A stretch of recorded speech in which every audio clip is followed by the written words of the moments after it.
Hola amigos parantos, kumahada mangos. Hari ini kita akan melanjutkan rekapan cerita dari Sisinggi season ketiga nih. Gue selalu berterima kasih buat kalian yang tetap setia mantengin channel ini walau donghua-donghua yang kita rekap ternyata udah direkap juga sama channel lain. Maklum karena makin susah saat ini cari donghua yang belum pernah direkap sebelumnya. Dan buat kalian yang masih nanya kelanjutan Wu Genji, Mimin Sarimin mohon maaf karena season terbarunya belum ada sampai sekarang. Bukan cuma kalian, Mimin sendiri masih penasaran sama kelanjutan Wu Genji yang season terakhirnya kemarin abis pas lagi seru-serunya. Oke, daripada dengerin Mimin ngebacot terus, kita langsung aja tonton rekapan ceritanya. Tapi sebelum mulai harap cek dulu kuota kalian. Kalau sekarat, bisa numpang movie tetangga.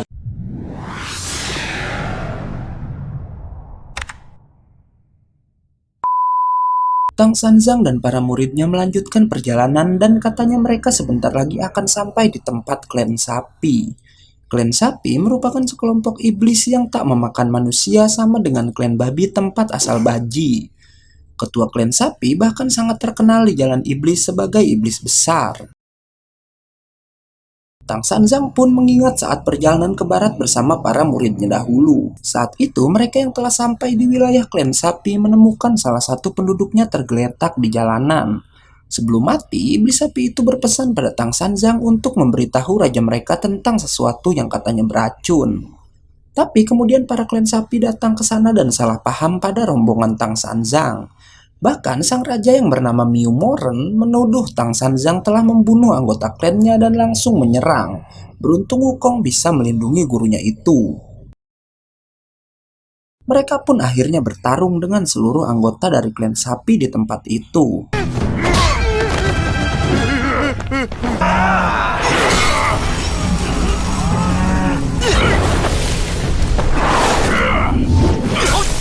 Setelah kesalahpahaman tersebut, katanya kini mereka telah berteman walau Tang Sanzang terlihat masih tak mempercayai Miu Moren, bahkan ia tak mau bertemu dengannya lagi. Namun mereka semua terkejut karena setelah mendekati wilayah klan sapi, rumput yang dulu terbentang luas sudah tak ada dan berubah menjadi padang tandus.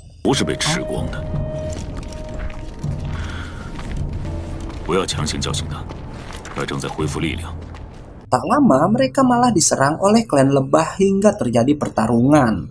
Karena jumlah klan lebah sangat banyak, Tang Sanzang dan yang lainnya pun kesulitan.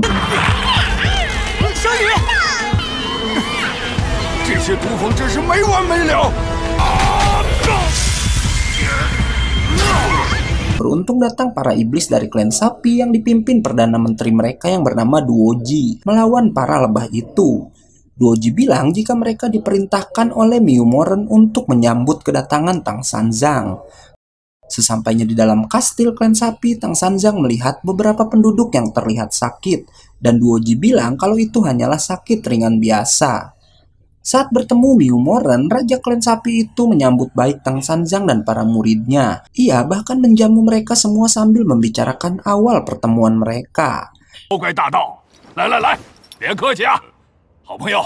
Tang Sanzang pun memberitahukan maksud mereka ke surga barat yang adalah untuk mengembalikan kitab suci. Tapi karena kabar tersebut sudah didengar oleh semua klan iblis, Tang Sanzang yang tak mau merepotkan Miu Moren pun bilang jika ia tak akan lama tinggal di pemukiman klan sapi. Tapi Moren bilang ia akan membantu kesulitan Tang Sanzang sebagai teman.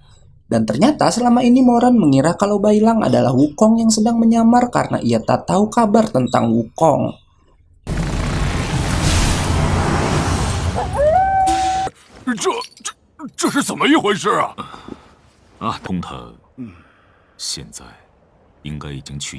Sementara Wukong yang masih berada di neraka bertanya siapa nama wanita yang menolongnya di part kemarin. Namun si wanita pemandu bilang jika ia tak punya nama dan hanya bertugas mengantar para arwah. Tapi kalau kalian yang udah nonton rekapan kita tentang movie Sisinggi yang berjudul Goodbye Wukong, pasti tahu cerita masa lalu di mana 300 tahun lalu si Tian merubah putrinya sendiri yang tak lain adalah teman baik Wukong jadi seorang pemandu.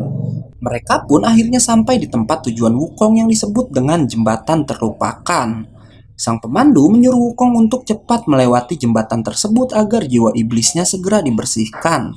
Tapi konsekuensi setelah melewati jembatan itu adalah Wukong akan melupakan semua kenangan masa lalunya. Wukong pun akhirnya berlari menyusuri jembatan yang sangat panjang tersebut hingga akhirnya ia melihat sebuah cahaya yang seperti berniat menuntun jalannya.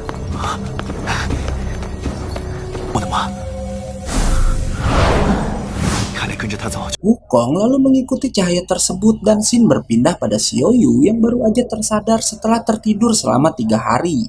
Dan ia bilang jika dirinya bermimpi bertemu sang Raja Kera. Sementara Moren yang baru aja mengetahui kematian Wukong bilang jika Wukong adalah teman terbaik sekaligus rival bertarungnya. Ia pun mengingat masa lalunya saat bertarung dengan Wukong pada 20 tahun yang lalu.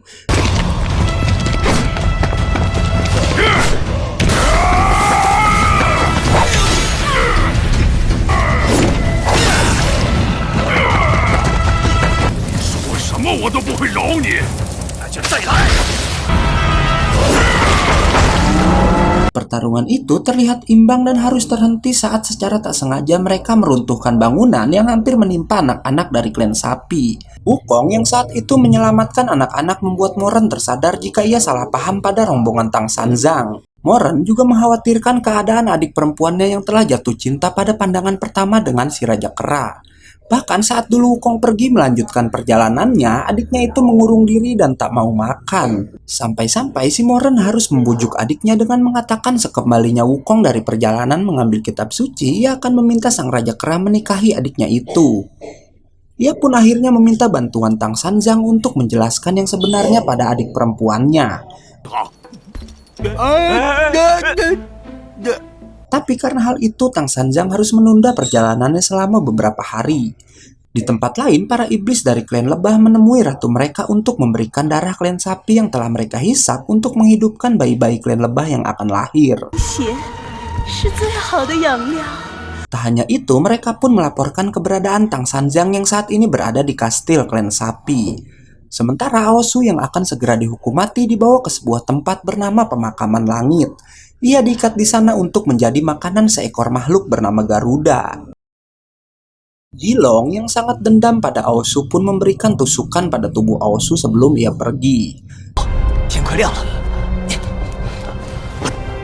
Di Istana Naga Laut Selatan, Aoling yang saat itu menjadi tahanan rumah mencoba melarikan diri untuk menolong Aosu. Tapi langkahnya harus terhenti karena ayahnya datang dan langsung memukul putrinya sendiri. Aoling memohon pada Raja Naga agar ia diizinkan pergi dari Laut Selatan yang tentu aja ayahnya menolak dan kembali mengurung Aoling. Kembali pada Aosu yang mengingat masa lalunya saat berlatih bersama kakak Su.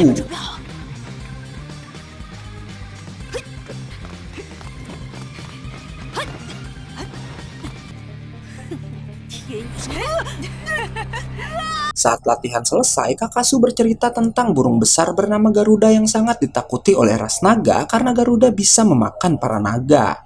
Dan karena itu, para Raja Naga menciptakan hukuman mati dengan cara membuat terdakwa menjadi makanan sang Garuda.